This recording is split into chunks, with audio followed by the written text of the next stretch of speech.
The birthday card hit my kitchen table with that familiar thud of rejection, and I swear the sound gets louder every time. Return to sender, written in Catherine's careful teacher handwriting across my granddaughters' names. 2.5 years of this bullshit, and I'm done pretending it doesn't make me want to scream.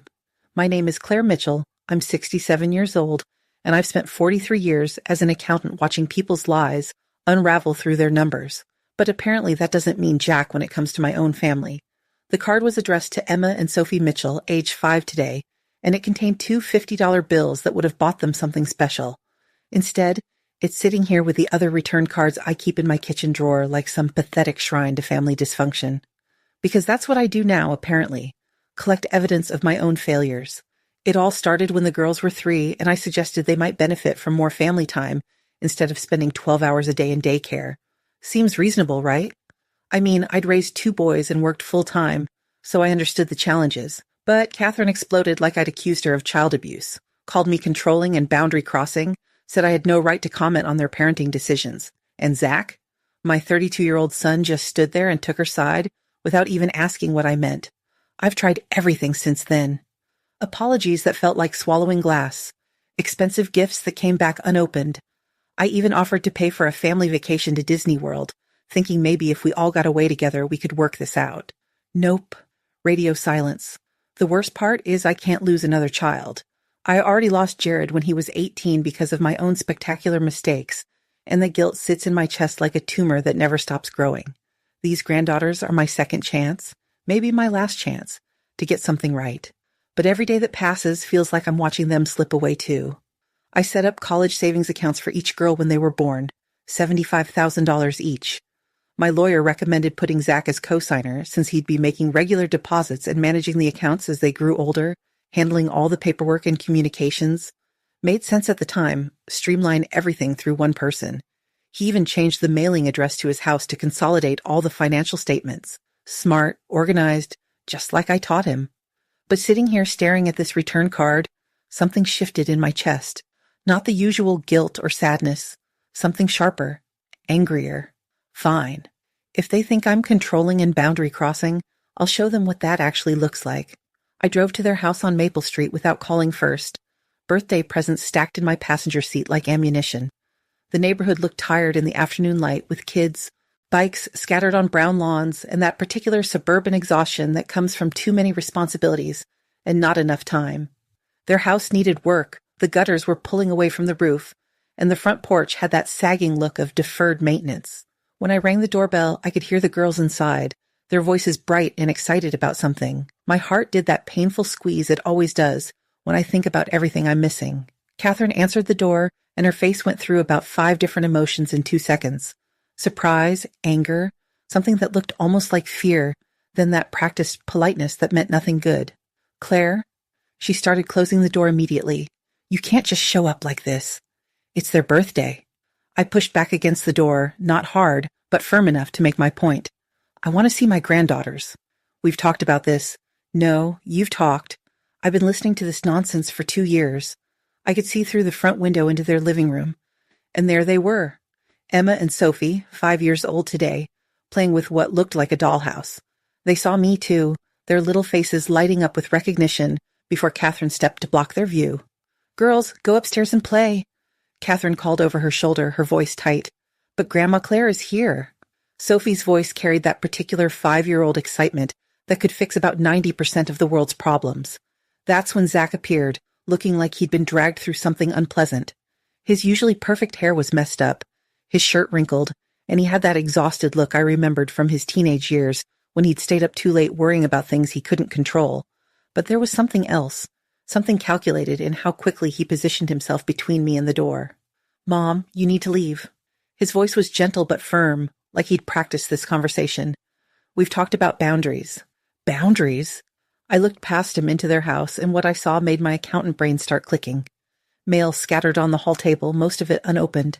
Dishes stacked in the sink visible from the front door. Catherine looked like she hadn't slept in days.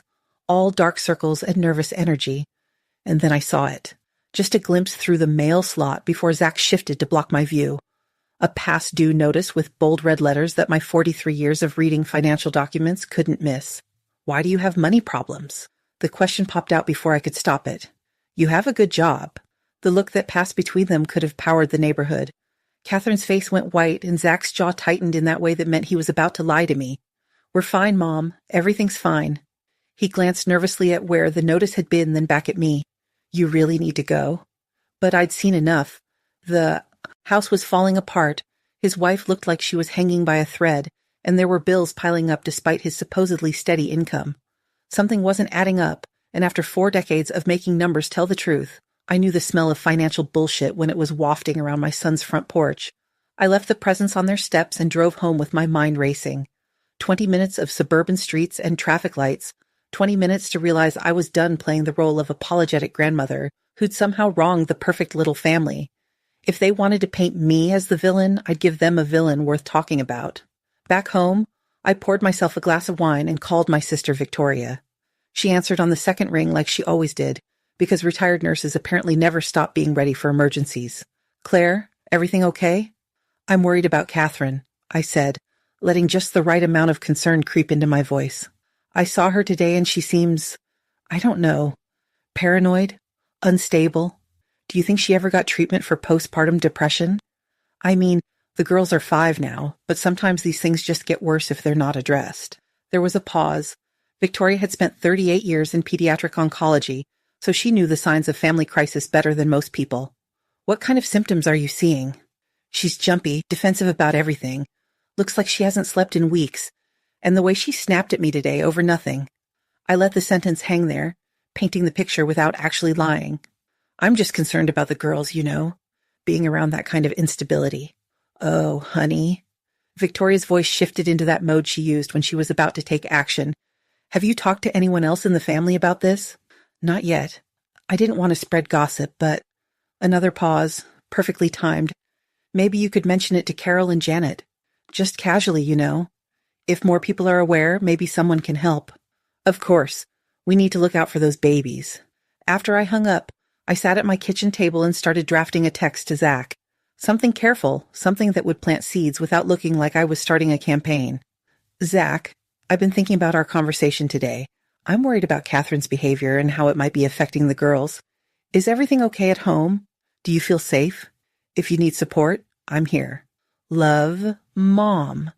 I stared at the message for a long time before hitting send, knowing it would land like a stone in still water, sending ripples in directions I could control.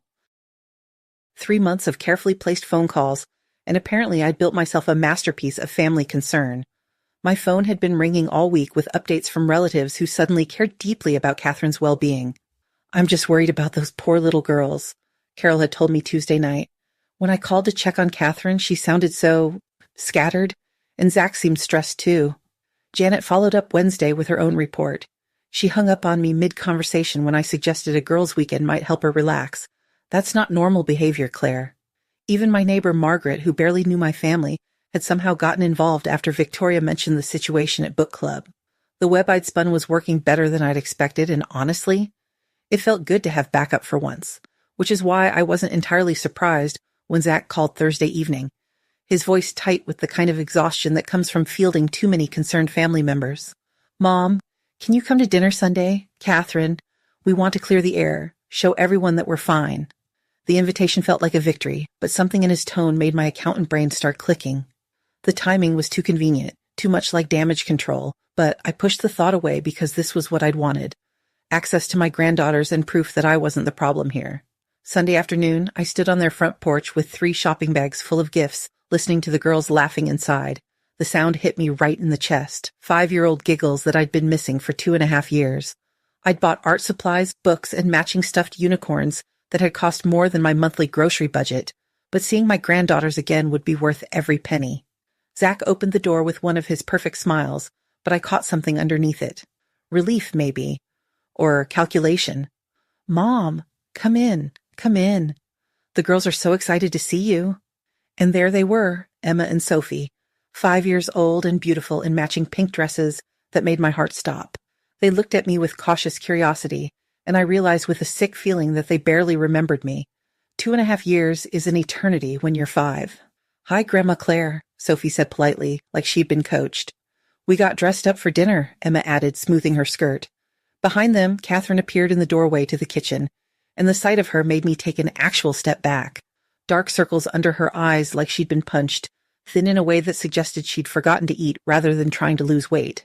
Her hands fluttered nervously at her sides, and when she saw the shopping bags, her jaw tightened so hard I could see the muscle jump. "Claire." Her voice was carefully neutral, but her eyes looked like a cornered animal's. "Catherine, you look tired. Are you feeling all right?" Something flickered across her face. Panic, maybe. But Zach stepped smoothly between us. "She's been working hard with the girls' school stuff. You know how it is." His laugh sounded rehearsed. "Why don't you give the girls their presents while Catherine finishes dinner?" For the next hour, I watched my granddaughters open gifts with the kind of polite enthusiasm that breaks your heart. They thanked me properly, but there was distance there, like I was a friendly stranger rather than family. The art supplies got genuine smiles, though, and Sophie hugged her unicorn tight enough that I felt a spark of hope. Dinner was pasta and salad, simple enough, but I watched Catherine's hands shake as she set down plates. When Sophie accidentally knocked over her juice cup, sending apple juice spreading across the white tablecloth, Catherine's reaction was immediate and sharp. "Sophie, for God's sake, be careful. This is the third time this week." The little girl's face crumpled, and the dining room went silent except for the sound of juice dripping onto the floor. I looked at Zach, letting my expression show exactly what I thought of his wife yelling at a 5-year-old over an accident. "See?" I didn't have to say it. Unstable. But then Catherine turned on her husband, and something in her voice made my stomach drop. "Where did the mortgage payment go, Zach?" Her voice was rising, cracking with barely controlled panic. "I called the bank yesterday, and they said the check bounced." "Bounced? And why can't I access our savings account anymore?" "What did you do?" Zach's face went carefully blank, but I caught something in his eyes before he responded. He glanced at me just for a second like he was playing to an audience. "Catherine, we talked about this. It's handled. Can we please not do this in front of my mother?" "No, we cannot discuss it later." She was standing now, her chair scraping against the floor. "I need answers about our money right now. The mortgage company called and said we're 2 months behind, Zach." 2 months? How is that handled?" The desperation in her voice was raw, real, and suddenly I was paying attention to what she was actually saying instead of how she was saying it. Bounced checks, blocked bank access, 2 months behind on the mortgage. "You're embarrassing yourself," Zach said, his voice turning cold. "This is exactly what I was talking about, Mom. The paranoia about money, the wild accusations. She's been like this for months. But I was watching him now, really watching, and something about his timing felt wrong. The way he'd escalated instead of de-escalating. The way he'd steered the conversation toward money when he could have easily redirected to the girls or changed the subject entirely. The way he kept glancing at me like he needed me to witness this performance. Catherine started crying then, harsh sobs that made both girls shrink in their chairs. "I'm not paranoid. I'm trying to save our house. I'm trying to protect our children." She ran from the room, her footsteps pounding up the stairs, followed by the slam of a bedroom door that made the windows rattle. "I'm sorry you had to see that, Mom." Zach's voice was gentle, concerned, perfectly calibrated. "She's been making these wild accusations about money lately. I think she needs help, but she won't listen to me." I looked at my granddaughters, who were staring at their plates like they'd disappeared into themselves, and felt something cold settle in my chest. These children had been living with this, whatever this was. Has she seen anyone? A doctor? "I've suggested it, but you know how she gets." He shrugged helplessly. "Maybe if it came from family, from you, she'd listen." The conversation felt scripted, like lines he'd practiced, and the way he'd handled her questions about money, deflecting, dismissing, making her sound crazy for asking legitimate questions about their finances. It reminded me of something, but I couldn't quite place what. I left 20 minutes later, promising the girls I'd see them again soon, kissing their soft little heads and pretending my heart wasn't breaking at how relieved they looked when the tension finally ended. But as I drove home through the suburban streets, past the same stop signs and mailboxes I'd navigated for 15 years, all I could think about was the fear in Catherine's face when she'd asked about the mortgage, the genuine panic when she'd mentioned blocked bank access, the way Zach had glanced at me before responding, like he needed me to see her fall apart. I'd spent 43 years watching people lie about money, and something about this dinner felt like the most elaborate performance I'd ever witnessed. My son hadn't been reacting to his wife's instability. He'd been orchestrating it. And if Catherine's desperation about their finances was justified, then what the hell had my whisper campaign actually accomplished? 3 days of that realization eating at me like acid, and I couldn't get Catherine's face out of my head. The way she'd looked when she asked about the mortgage. Pure terror, not paranoia. The kind of fear that comes from watching your world fall apart while everyone tells you you're imagining it. I'd seen that look before. In my own mirror, 20 years ago, when my ex-husband convinced everyone I was overreacting about bruises that were clearly accidents. Back when I was the crazy one making wild accusations while he played the concerned husband to our friends. And if I was right about Zach orchestrating this whole thing, then I'd spent 3 months helping him destroy his wife's credibility while she was trying to save their house. Christ, what had I done? Friday morning, I sent Catherine a text. Simple, direct, like I'd approach any other accounting problem that needed fixing. I'd like to meet for coffee. I owe you an apology. Her response came back in under 5 minutes. One word. No. Fair enough, I'd earned that. But I wasn't giving up.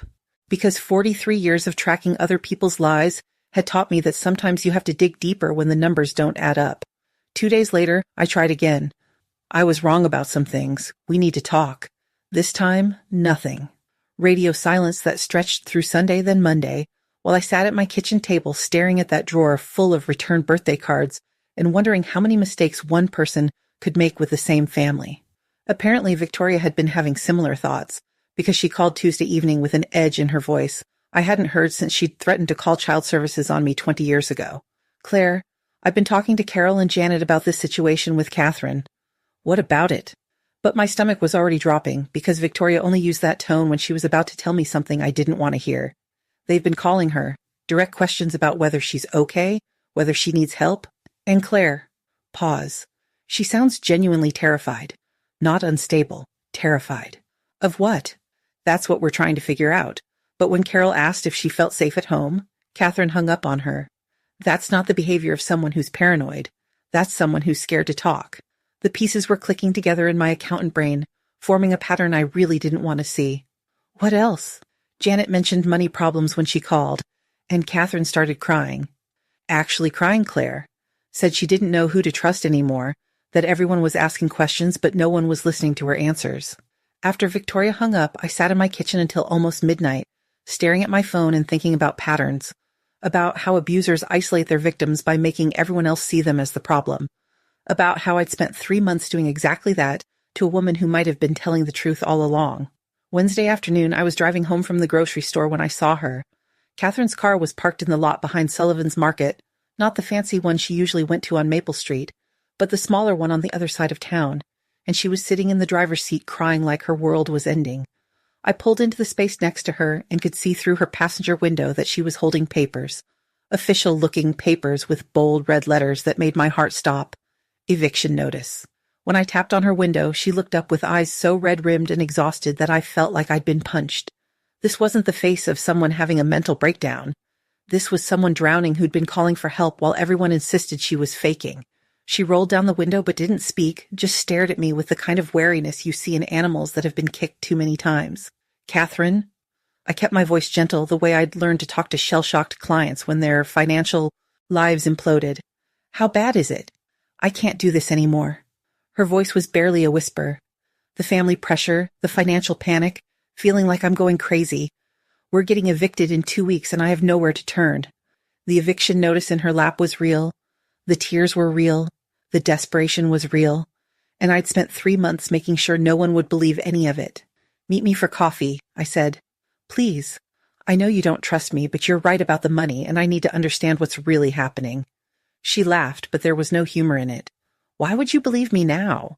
You're the one who started this whole mess. Because I think my son has been lying to both of us. Something shifted in her face. Not hope exactly, but maybe the first crack in her isolation. The Starbucks on 5th Street, she said finally. 1 hour, but only because I'm desperate and have no other options left. I got there first and claimed a corner table where we could talk without being overheard. When Catherine walked in 20 minutes later, she looked like she'd aged a decade since Sunday dinner. Hostile and exhausted, but desperate enough to be there. She sat down across from me without ordering anything, her hands clasped so tightly in her lap that her knuckles were white. Your little concerned family campaign has made everything worse, she said without preamble. Zach's been using it as proof that I'm crazy, that even his own mother sees it. He's been telling me that I'm the problem, that I'm pushing everyone away, that no one believes me about anything anymore. What aren't they believing? Her laugh was bitter. Everything. The money that keeps disappearing. the bills that aren't getting paid, the way he checks my phone now, my calendar, asks who I talk to and where I go. She gestured toward the window. I only agreed to this meeting because I told him I was grocery shopping and parked at a different store. The pattern was becoming clearer, and it made me sick. How long has he been monitoring you? Since the family call started.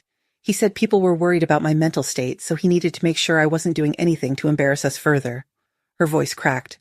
But Claire, I'm not crazy. The money really is disappearing. He has a gambling problem, and he's been stealing from our accounts. How do you know? Because I've been trying to protect what little we have left, but he's drained the savings, maxed out credit cards. Large amounts keep disappearing from accounts I can't access anymore because he controls all the statements and passwords. She pulled out her phone and showed me screenshots. Look at this. These are the only transactions I can see, but there are gaps, withdrawals that don't show up on my view, but the balances keep dropping. I studied the screenshots with my accountant eye, and the pattern was unmistakable. Someone with full account access was making withdrawals and hiding them from the other account holder. Classic financial abuse. I took a breath and made the hardest confession of my life. I started the rumors. She stared at me like I'd slapped her. I called Victoria and told her you seemed paranoid and unstable. I suggested she mention it to Carol and Janet. I sent Zach a text saying I was worried about your behavior and whether he felt safe. The words tasted like poison coming out. I did it because I was angry about being shut out of my granddaughters' lives, and I wanted to force a reconciliation. Catherine stood up so fast her chair scraped against the floor. I can't believe I was stupid enough to think his mother might actually help. Wait. I grabbed her wrist as she turned to leave. I need to tell you about my older son. I don't care about your older son. Yes, you do. Because my failures to protect him cost me that relationship permanently, and I won't make the same mistake twice. She hesitated, and I pressed my advantage. When Jared was 17, my ex-husband was abusing him. I knew, but instead of acting immediately, I spent 6 months building a legal case, documenting everything, saving money, making sure I had enough evidence to win custody and financial protection. The memory still tasted like ash. Jared begged me to leave sooner, but I insisted we needed proper evidence. By the time I finally left when he turned 18, he was so damaged by my calculated approach to his trauma that he told me I'd chosen legal strategy over protecting him. Catherine sat back down, but her body was coiled like she might bolt again. He cut contact completely. 12 years now. He returns my birthday cards unopened because acknowledging them would restart a relationship he's definitively ended. I met her eyes. I won't let my need to protect myself cost me another child, but I need to see proof of what's really happening. She stared at me for a long moment, then reached into her purse and pulled out folded bank statements. These are from our joint checking and savings accounts, the only ones I still have access to. I spread them out on the table and felt my professional calm crack. Systematic withdrawals, always just under the amount that would trigger fraud alerts. Transfers to accounts not listed on the statements. The kind of pattern I'd seen in cases of embezzlement and financial fraud. Jesus, Catherine, how much is gone? I don't know. He moved most of our money to accounts I can't see, but from what I can track, at least 50,000 from savings. Maybe more. Her voice was barely audible. I've been trying to keep the mortgage current with my emergency fund, but that's almost gone too. That's when her phone rang. Zach's name on the screen, and the way her whole body tensed told me everything I needed to know about the level of control he was exerting. Hi, honey. Her voice was carefully cheerful, but I could see her hands shaking. Yeah, still grocery shopping. The store's really crowded today. What? No, of course not. Why would I be talking to anyone? I'm just trying to find the brand of pasta you like. She hung up and looked at me with something like panic. He's asking why I'm taking so long, wants to know if I'm talking to people. The weight of my choice settled on me like a stone. I could either protect my son or protect my granddaughters, but not both. And sitting across from this terrified woman holding evidence of systematic financial abuse, the choice was actually pretty fucking clear. I'm going to call back every family member I contacted, I said. Starting this afternoon, I'm going to tell them the truth about Zach. They won't believe you. He's charming, and I'm the crazy one, remember?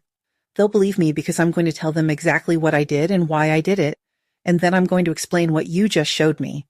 I looked at the bank statements again, at the pattern of theft and control. I already lost one child to my failures, Catherine. I won't lose these granddaughters to his. The weight of that decision settled on me like concrete drying in my chest. A month of wrestling with what I was about to do, and every single day felt like I was building a case against my own child while watching my daughter-in-law slowly start to believe I might actually help her. Trust doesn't rebuild overnight when you've spent 3 months systematically destroying someone's credibility.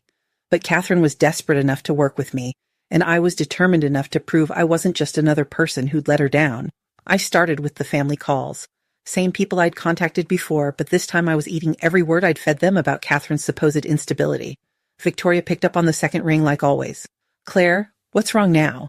"I need to tell you something about the situation with Catherine. I was wrong." The words tasted like ash. Completely wrong. "Zach has serious problems and she's been trying to protect the children." Silence. Then that nurse voice Victoria used when she was about to tell someone exactly how much they'd screwed up. "What kind of problems?" "Financial abuse, possibly gambling. He's been stealing money and making her look crazy when she tries to address it." I took a breath. And I helped him do it by spreading rumors about her mental state. Jesus Christ, Claire. The conversation with Carol went worse. She actually hung up on me when I explained what I'd done, then called back 20 minutes later to tell me I was a piece of work for manipulating the family like that. Fair enough. Janet cried when I told her, said she'd been having doubts about the whole thing anyway, because Catherine had sounded genuinely terrified during their last call. Each conversation felt like swallowing glass, but I made them anyway.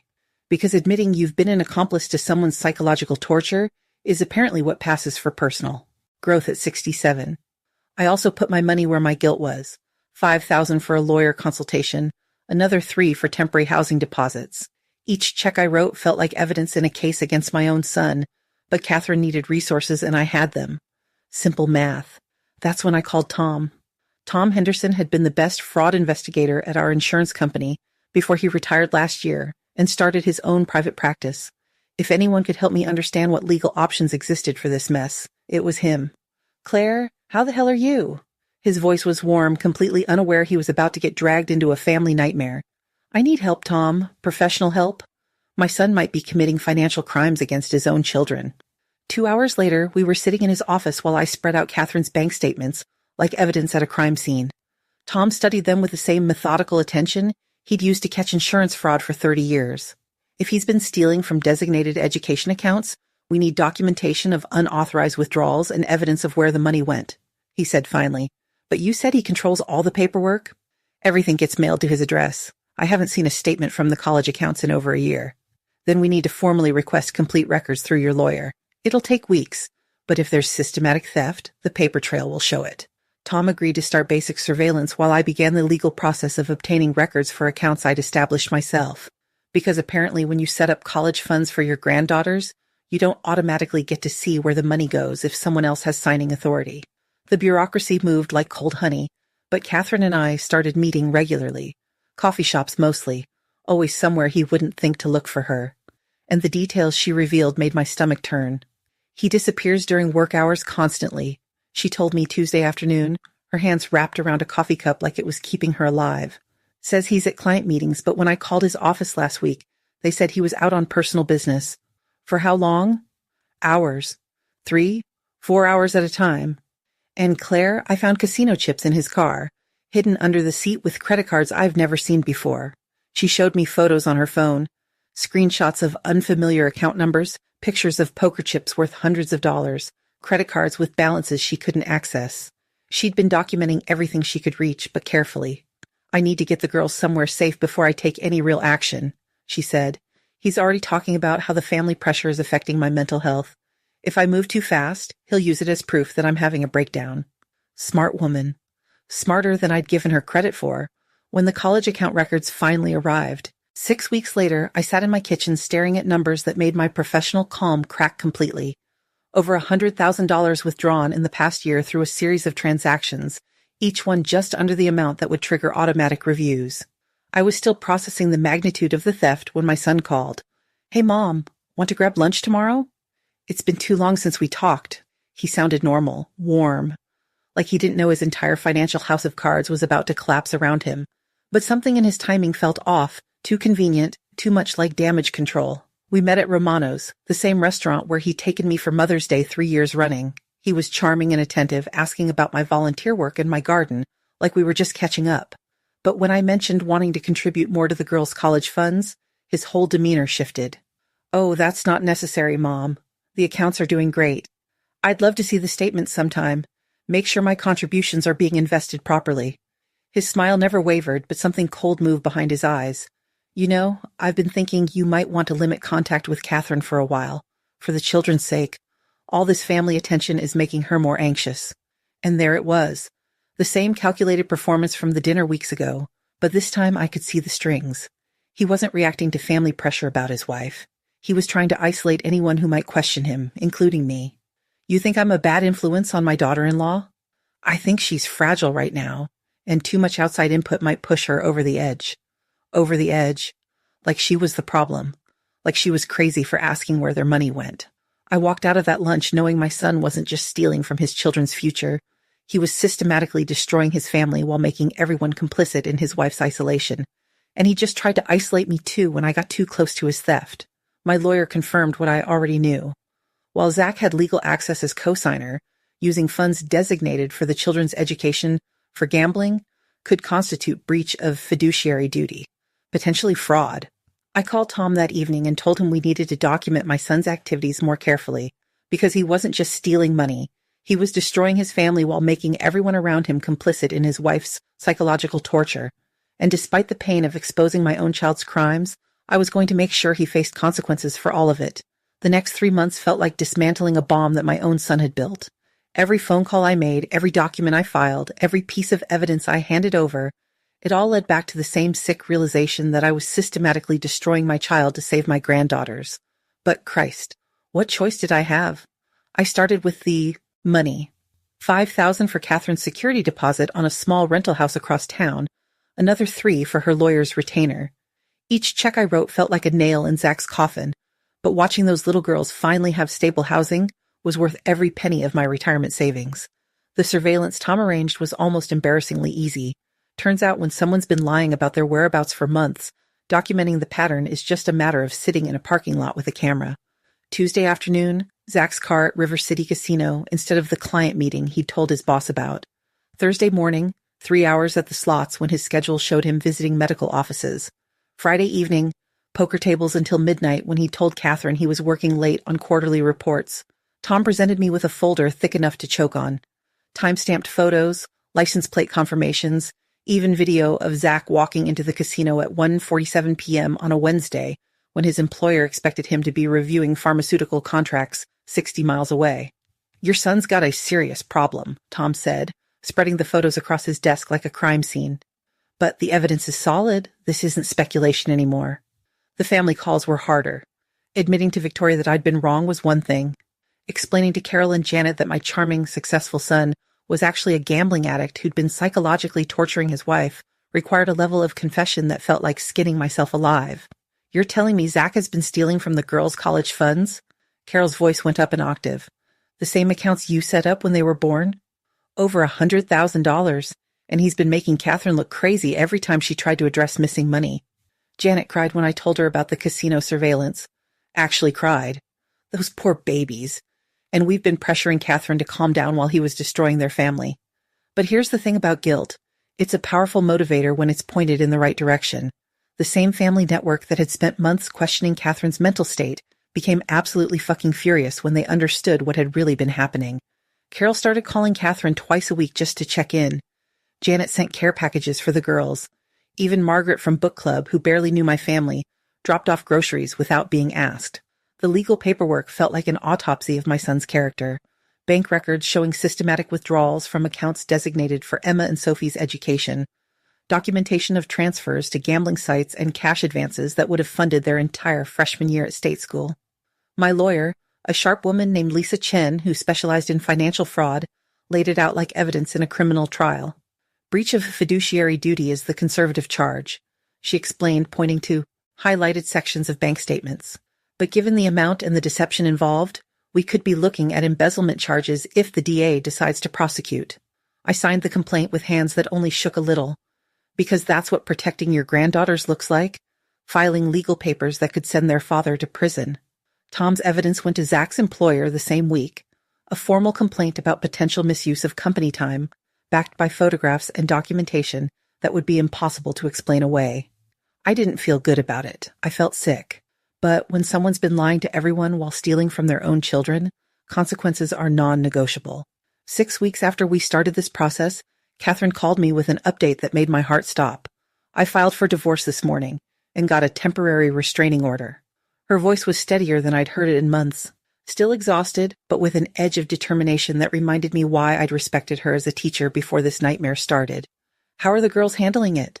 They don't understand why Daddy suddenly can't come to the house. Emma keeps asking if he's sick, and Sophie wants to know when he's coming home. Her voice cracked. But Claire, they're not walking on eggshells anymore. Yesterday, Sophie spilled juice and didn't immediately start crying. That's progress. Progress. Jesus. When not crying over spilled juice counts as emotional development for 5-year-olds, you know their normal has been seriously fucked up. That evening, my phone rang. Zach's name on the screen, and something in my stomach turned to ice. Hello, sweetheart. I kept my voice normal, like I hadn't just spent 6 weeks building a legal case against him. Mom. His voice was different. Still carefully controlled, but with an edge I'd never heard before. Sharp, almost dangerous. What do you think you're doing? Straight to the point. No pleasantries, no charm. The mask was slipping. I'm not sure what you mean. People have been asking me questions. Strange questions about work schedules and gambling. My boss wants to meet with me Monday morning about attendance concerns. Each word was precisely delivered, like he was reading from a script. You wouldn't know anything about that, would you? The son I'd raised would have been confused, maybe hurt. This version sounded like he was calculating his next move while we talked. I know you've been stealing from your daughter's college funds, Zach. And I know you've been making everyone think Catherine was crazy for noticing. Silence. Long enough that I wondered if he'd hung up. She's been filling your head with lies, Mom. Paranoid accusations from a woman who can't handle normal stress. And you're choosing to believe her over your own son. His voice had that same reasonable tone he'd used at dinner when Catherine confronted him about the mortgage. Concerned. Rational. Like I was the one. Being unreasonable. I'm looking at bank records, Zach. Documentation of withdrawals you made without authorization. This isn't about believing anyone, it's about math. Another pause. Then his approach shifted completely. I'm sick, Mom. I need help, not punishment. His voice cracked, and for a second he sounded like the little boy who used to cry when his older brother got in trouble. I never meant for things to go this far. The gambling got out of control, but I was going to pay it back. I still can, if you just give me time. And there it was. The manipulation I'd been watching him perfect for 32 years. Appeal to emotion when logic fails. Make the victim responsible for the perpetrator's consequences. You should have thought of that before you stole $100,000 from your daughters and tried to make everyone believe their mother was crazy. Silence again. But this time I could hear him breathing, and something in the sound made my skin crawl. When he spoke again, his voice was cold. Flat. Nothing like the son I thought I knew. This will destroy any chance you have of seeing Emma and Sophie again. You understand that, right? You're choosing to believe lies over family, and those little girls are going to pay the price? The threat was clear. Side with him, or lose access to my granddaughters forever. The same kind of emotional blackmail he'd been using on Catherine for months. That's not your decision to make anymore, Zach. I hung up before he could respond. Then I sat in my kitchen for an hour, staring at my phone and wondering when my younger son had turned into someone I didn't recognize. The consequences started accumulating like compound interest over the following weeks. His employer placed him on administrative leave pending their investigation into his work activities. Apparently disappearing for hours at a time while claiming to be in client meetings violated more company policies than just attendance. The police opened an investigation into the account misuse after Lisa presented evidence of a breach of fiduciary duty, and the extended family members who'd once pressured Catherine to calm down were now expressing outrage at Zach's behavior loud enough that the whole situation had become neighborhood gossip. Catherine texted me updates that read like war dispatches. The restraining order was in place, divorce proceedings had officially begun, but the twins were struggling with the upheaval and asking questions that would break your heart. Sophie wants to know why Daddy can't come to Emma's dance recital next week, one text read. Emma asked if Daddy stopped loving us because we were bad. How do you explain to 5-year-olds that their father chose gambling over their education without destroying their ability to trust anyone? Another message came through 2 days later. The girls keep asking where you went. They don't understand why Grandma Claire suddenly disappeared when Daddy got sick. I can arrange supervised visits eventually, maybe in a few months after the legal situation stabilizes, but I can't promise they'll understand why their world fell apart. I saved every text because accountability matters, and these children deserve to have someone document what their father's choices had cost them. By the end of those 3 months, I was driving home from the grocery store when I took the long way past Zach's house. Force of habit, maybe. Or curiosity about how complete destruction looks from the outside. The for sale sign on the front lawn hit me like a physical blow. I pulled over and sat there staring at the house where my granddaughters had lived for 5 years. The swing set was still in the backyard. Someone had planted new flowers by the front steps. It looked like a normal family home. Not the site of systematic financial abuse and psychological manipulation. The weight of what I'd set in motion settled on me like concrete. Not regret exactly, but the cold understanding that saving 2 little girls from their father's manipulation had meant destroying the son I thought I knew. And the truth was, I didn't really know him at all. Maybe I never had. I kept driving because I'd made my choice months ago. Protect the innocent over the guilty, even when the guilty was my own child. The math was simple, even when the emotional cost felt like it might kill me. Some decisions don't leave room for looking back.